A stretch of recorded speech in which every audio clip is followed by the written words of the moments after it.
इस कार्यक्रम के पुण्यार्जक हैं श्रीमती लक्ष्मी देवी स्वर्गीय कन्हैया लाल जी, श्रीमती विद्या सुरेश जैन, श्रीमती कनकलता रमेश जैन, श्रीमती सरोज सुभाष जैन, श्रीमती हेमलता स्वर्गीय संतोष जैन, श्रीमती रेणुका प्रद्युम्न जैन, पुत्र व पुत्रवधू, समस्त पंचशील परिवार, Bahubali colony Banswara, firm Arihant traders, Dahod road Banswara, Arihant tiles and granite, Kankaria campus, RIICO Thikariya Banswara. बच्चे कच्ची मिट्टी हैं, इन्हें जो चाहो वो बना सकते हो। ये आत्मघाती संस्कार हैं, बच्चे का भविष्य बिगाड़ देंगे। झूठ बोलते हो, छोटी छोटी बातों पे झूठ, जिन बातों का कोई महत्व नहीं हुआ करता है। आज बात छोटी है, कल बात बहुत बड़ी बन जाएगी, ध्यान रखना। आज बच्चा आपके लिए झूठ बोल रहा है, कल बच्चा आपसे भी झूठ बोलेगा, ध्यान रखिए। जिंदगी को संभालने का प्रयास करिए। क्या चलता है आजकल? वो टीवी और चलता है एक, देखो ना ऐसे मुफ्ती। अब तो टीवी भी गया बेचारा, वो भी रो रहा है बैठा बैठा। अब तो सारा टीवी हाथ में ही आ गया है, मोबाइल पर ही आ गया है। ये सारा चीज आप देखा करते हैं, विचार करिए आप क्या होगा हमारी संस्कृति और सभ्यता का। मालूम है टीवी पर एपिसोड देखा करते हैं सब लोग, महिलाएं भी देखती हैं, आदमी भी देखते हैं। इसमें कोई दूध का धुला हुआ नहीं है, ध्यान रखना। सब अपने अपने अनुसार देखा करते हैं। टीवी चल रही है, टीवी पर देख रहे हैं, एपिसोड देख रहे हैं। ऐसे ऐसे एपिसोड आते हैं टीवी पर, 40-40, 50-50 एपिसोड आते हैं। मालूम है उनमें क्या होता है? उन धारावाहिक में क्या होता है? कुछ नहीं होता है। एक प्रेमिका किसी पत्नी का घर उजाड़ा करती है और कुछ नहीं करा करती है, उसके लिए लड़ा करती है, उसके लिए झगड़ा किया, उसे तुम बड़े आराम से देखा करते हो। यदि कोई 50 एपिसोड का धारावाहिक है ना, कोई सीरियल 50 एपिसोड का है, मैं विश्वास से दिलाता हूं कि उसमें 48 एपिसोड तो बकवास होते हैं और कुछ नहीं हुआ करता है। प्रपंच होता है, छल होता है, कपट होता है, ईर्ष्या होती है, बेईमानी होती है। एक का घर उजाड़ा जाता है, एक का घर बसाया जाता है। अंतिम एपिसोड में कुछ अच्छा होगा, बाकी तो सारे के सारे सिवा बकवास के और कुछ भी। बैठ जाते हैं वहां पर हम टीवी के सामने। अरे टीवी छोड़ो, मोबाइल में एपिसोड देख रहे, मोबाइल में धारावाहिक देख रहा है। सास भी कभी बोल दो ना, यहाँ की सासें नहीं बोल रही हैं, वो बेचारी कह रही महाराज ये डायलॉग बदल दो, सास भी कभी बहू थी। तो मैंने कहा क्या कर दूं? बोले ये बोल लो, सास पहले भी बहू थी और आज भी बहू है। बेचारी सास बनने का मौका ही नहीं मिला है उसे। विचार करना है आपको।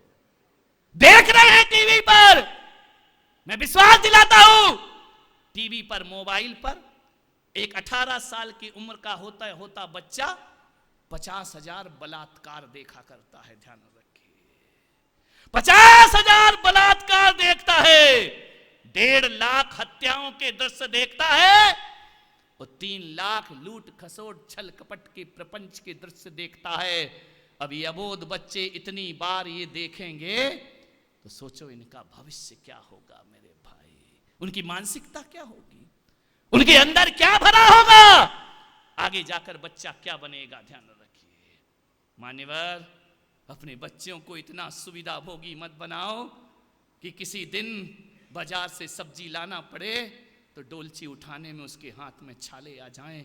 ये बच्चे देश का कोई विकास नहीं कर सकते, ये राष्ट्र का कोई उत्थान नहीं कर सकते हैं, ये समाज का कोई उत्थान नहीं। लोहे पुरुष बनाओ कि चट्टान पर लात मारे तो गंगा की धार फूट जाना चाहिए। इतना सुविधा होगी कि किसी दिन पानी ना आए, एक बाल्टी पानी लाना हो तो बच्चे को नानी याद आ जाए। ऐसी जिंदगी मत बनाओ मेरे भाई। मैं निवेदन कर रहा हूं, अपने बच्चों को गमले का पौधा मत बनाओ कि 4 दिन पानी ना मिले तो मुरझा जाए। अरे बनाना है तो बच्चे को मैदान का पेड़ बनाओ, गर्मी भी सहन करे, बरसात भी सहन करे, हर प्रतिकूल परिस्थितियां सहन कर सके।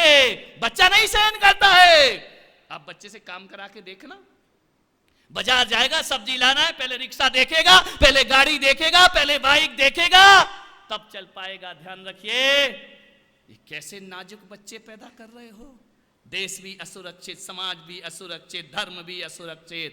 लोह पुरुष पैदा करो जब कोई राम किसी आश्रम में जाकर के वन में लकड़ी काटा करते हैं, जब कोई राम भिक्षा मांग करके पहले गुरु को खिलाते हैं फिर भोजन किया करते हैं। अरे जिन्होंने 12 वर्ष आश्रमों में कठोर परिश्रम से विद्या अध्ययन किया है ना, वो राम आगे जाकर मर्यादा पुरुषोत्तम भगवान राम बन जाया करते हैं। सारी दुनिया उनके चरणों में मस्तक झुका।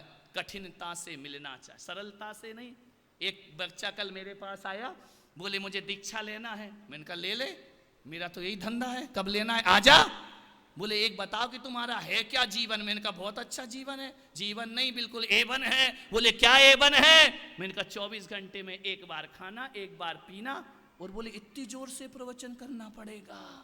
मैंने कहा करना पड़ेगा, क्योंकि अब समाज धीरे धीरे प्रवचन करो तो वो सोचती महाराज लोरी सुना रहे हैं, हमें जोर से करना पड़ता है, तब उनके कान खड़े होते। अरे बोले बड़ा कठिन है।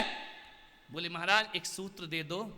मैंने कहा एक बात ध्यान रखना, हर व्यक्ति की जिंदगी में 2 रास्ते मिला करते हैं। एक रास्ता सरलता का होता है और एक रास्ता कठिनाई का हुआ करता है। एक बात याद रखना नासिक वालों, सरलता के रास्ते शुरू में बहुत अच्छे लगते हैं लेकिन उनका रिजल्ट अच्छा नहीं हुआ करता है, और कठिन रास्ते शुरू में कठिन होते हैं लेकिन रिजल्ट बहुत अच्छा उनका आया करता है। एक बात ध्यान रखना, जब जब मैंने अपनी जिंदगी में, एक पत्रकार ने मुझसे पूछा कि महाराज आपको कभी पश्चाताप हुआ, आपको कभी आत्मग्लानि हुई। मैंने कहा अवश्य हुई है। जब जब मैं अपनी जिंदगी में सरल मार्ग को पकड़ता हूं और कठिन को छोड़ता हूं, मुझे पश्चाताप हुआ करता है, मुझे आत्मग्लानि हुआ करती है। अरे सत्य का मार्ग तो कठिनाई का मार्ग है। एक बात याद रखना, जिंदगी को महान बनाना है, महान काम करना पड़ेंगे। महान काम करिए बिना कोई भी आदमी महान नहीं बना करता है। अरे आपसे मैं इतना कह रहा हूं, युवाओं को सिखाओ, जिंदगी को ऊपर उठाना है तो बड़ी बड़ी चट्टानें आएंगी रास्ते में। चट्टानें हटाओगे तो जिंदगी गुजर जाएगी। ऊंचा वो उठता है जो चट्टान की छाती पर खड़े होने की ताकत रखा करता है। अरे रास्ते के पत्थर मत उठाओ, पत्थरों को जो रास्ता बना लेता है वो जिंदगी की ऊंचाइयों को प्राप्त कर लिया करता है। कठिनाई का रास्ता जिंदगी, मान्यवर विचार करना है, आपको सोचना है। यह स्थिति हो गई हमारे देश की। एक बच्चे से मैंने पूछा कि तेरा नाम क्या है। बच्चे ने नाम बता दिया। मैंने कहा तेरे पापा का नाम क्या है। सोच रहा है। मैंने कहा पापा का नाम बता। बोले 2 मिनट रुको, गूगल पे सर्च करता हूं। ये स्थिति हो गई, ये ज्ञान हो गया, ये हमारे जीवन का नजारा, ये हमारे भारत का नक्शा हो गया कि बाप का नाम भी गूगल बताएगा। ध्यान रखना, मानवर सोचना है आपको। महापुरुषों की जीवनियां पढ़ाओ, आदर्श पुरुषों का चरित्र पढ़ाओ। मेरी दादी माँ जब मैं छोटा था मुझे महापुरुषों की कहानियां पढ़ाया करती थी। उसने कभी नहीं कहा कि तेरे पिता का नाम ये है, तेरी माता का नाम ये है। वो स्वयं सन्यासिनी हुई, उसने स्वयं सन्यास धारण किया और जाते जाते भी हमें यही कहती गई कि बेटा कोई तेरा परिचय पूछे तो इतना ही कहना, अरे हंत पिताजी मेरे जिनवाणी माता मेरी, और कोई तेरे माँ बाप नहीं, कोई तेरा पिता नहीं। आपके बच्चों से पूछो 24 तीर्थंकर के नाम आते हैं, बच्चा यहाँ वहां देखता है, मैं समझ जाता हूं माँ बाप संस्कारित नहीं हैं। फिल्मी गाने सुनाएंगे, फिल्मी गाने तो बच्चों को ऐसे रट जाते हैं कि कुछ पूछो ही नहीं, बिना रटाए याद हो जाते हैं। महामंत्र नमोकार नहीं आता है, वक्तांबर का एक पद नहीं आया करता है, 6 ढाला नहीं आती है, महापुरुषों का जीवन चरित्र नहीं मालूम है उन्हें। आज का बच्चा पूछता है महावीर जयंती आ रही है। मैंने कहा हाँ आ रही है। बोले ये बताओ महावीर जयंती पे भगवान को मोक्ष हुआ कि जन्म हुआ। अब ये नहीं मालूम तुम्हारे बच्चों को, विचार करिए। हाँ ये मालूम है वैलेंटाइन डे कब आता है, महापुरुषों के चरित्र नहीं मालूम। एक महिला से गांव की थी, मेरे पास आ गई। मैंने कहा ये वैलेंटाइन डे जानती हो? बोले जानती हो। मैंने कहा क्या होता है? बोले कुछ नहीं, साल में एक बार आता है वैलेंटाइन डे। मैंने कहा इसका मतलब क्या होता है? बोले पति को बेलन तान के दे। वो वैलेंटाइन डे, ध्यान रखिए। विचार करना है, हमारे त्योहार, हमारी संस्कृति, हमारे पर्व, हमारी आस्थाएं सब छिन गई आज की इस दुनिया में। ये फिजूल के त्योहार हमारे देश में मनाए जाते हैं, वासना के त्योहार मनाए जाते हैं। रोज डे आ रहा है, वैलेंटाइन डे आ रहा है, मदर्स डे आ रहा है, फादर्स डे आ रहा है। जिन माँ बाप ने तुम्हें जिंदगी दी है उस माँ बाप के लिए एक ही दिन मदर्स डे, बस। उसके बाद कौन माँ कौन बेटा। अरे माँ का दिन एक दिन नहीं होता, माँ का दिन तो जीते जी भी होता है और मरने के बाद भी दिन वह माँ बाप का दिन हुआ करता है, जिन्होंने सब कुछ दिया है हमें, उनके लिए एक दिन है हमारे पास। ये विदेशी त्योहार हमारी देश की संस्कृति को मटिया मैट कर रहे हैं। इसलिए मैं निवेदन कर रहा हूं, महावीर जयंती को इतना प्रभावशाली बनाओ कि वासना के त्योहार अपने आप तिरोहित हो जाएं। ध्यान रखिए, हमें उन्हें मिटाना नहीं है, हमें अपनी महावीर जयंती की लकीर बड़ी करना है। ध्यान रखिए, कोई घर वंचित ना रहे। ऐसा ना हो कि जुलूस निकल रहा है, श्री जी की शोभा यात्रा निकल रही है तो देरासर वाली बोले कि हम नहीं जाएंगे, दिगंबर बोले कि हम नहीं जाएंगे, और स्थानक वाले बोले हमें तो मतलब ही नहीं है, क्या करेंगे हम जा करके। नहीं मेरे भाई, पंथ परंपरा नहीं, ये पंथ मंदिरों के भीतर रखो। सड़क पर आ जाओ तो इतना ही कहो कि त्रिशलानंदन वीर की और जय बोलो महावीर की। ध्यान रखना है, किन कुंठाओं में बंधे हुए हैं हम लोग। आज भी कुछ नापाक लोग हैं जो कट्टरवाद में जिया करते हैं, जिन्हें श्रृंगारी मूर्ति से मतलब नहीं, जिन्हें नग्न मूर्ति से मतलब नहीं, जिन्हें स्थानक से मतलब नहीं। मेरे भाई, स्थानक वाले कहते हम स्थानक में रहेंगे, डेरावासी कहते हम देरासर में रहेंगे, मंदिर मार्गी कहते हम मंदिर में रहेंगे। तो मेरे बताओ भाई नासिक वालों, एक प्रश्न का उत्तर दे दो।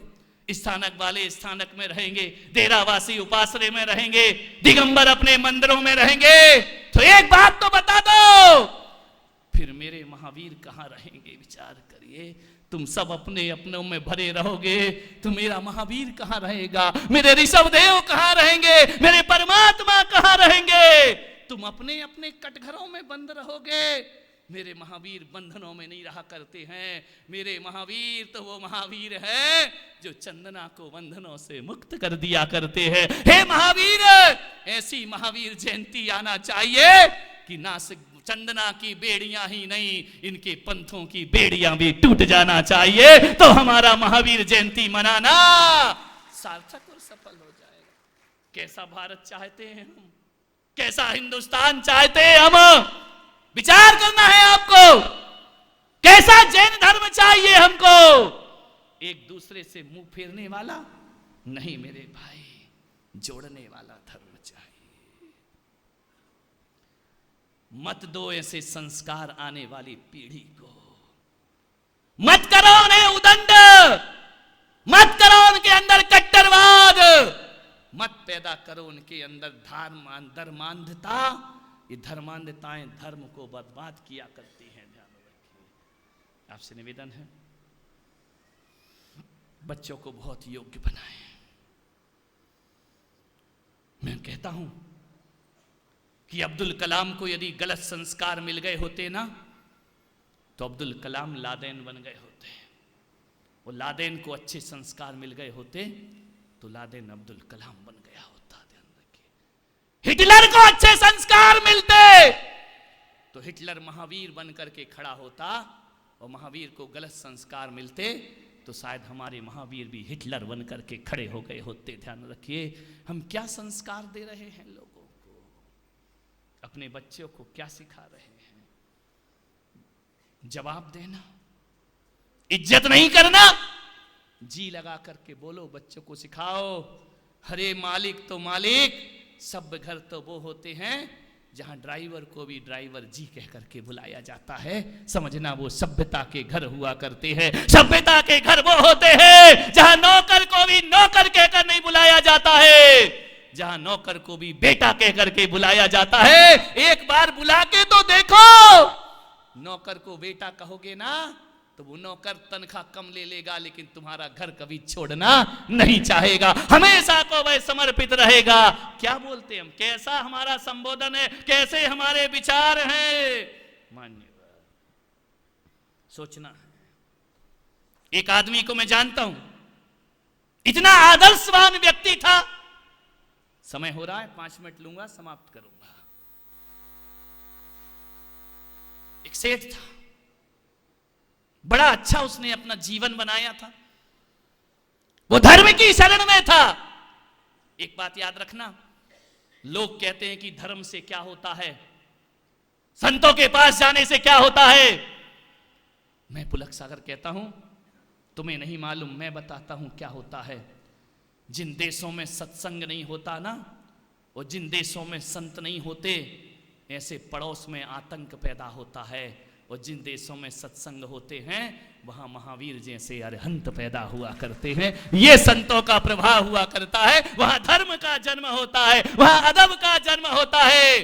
जिन देशों में धर्म को नहीं माना जाता, वो बाप को गद्दी से उतार कर खुद राज करता है। और जिन देशों में धर्म माना जाता है, अरे राम गद्दी से उतर जाए तो 14 वर्ष भरत उस गद्दी पर बैठा नहीं करता है। ये धर्म का प्रभाव हुआ करता, ये धर्म है जीवन में।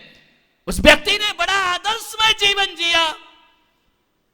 एक दिन क्या देखता है वो, कि उसकी दुकान पर पुलिस आ गई। उसने कहा, मेरी दुकान पर पुलिस? यूं तो पुलिस का, कानून का वह सम्मान करता था, लेकिन आज मेरी दुकान पर पुलिस खड़ी है। उसने पूछा इंस्पेक्टर से कि इंस्पेक्टर साहब, मेरी दुकान पर तुम जाप्ता लेकर के आए हो, क्या बात है? बोले, तुम्हारा पोता कहां है? पोता? क्या किया उसने? बोले, हम उसे गिरफ्तार करने आए हैं।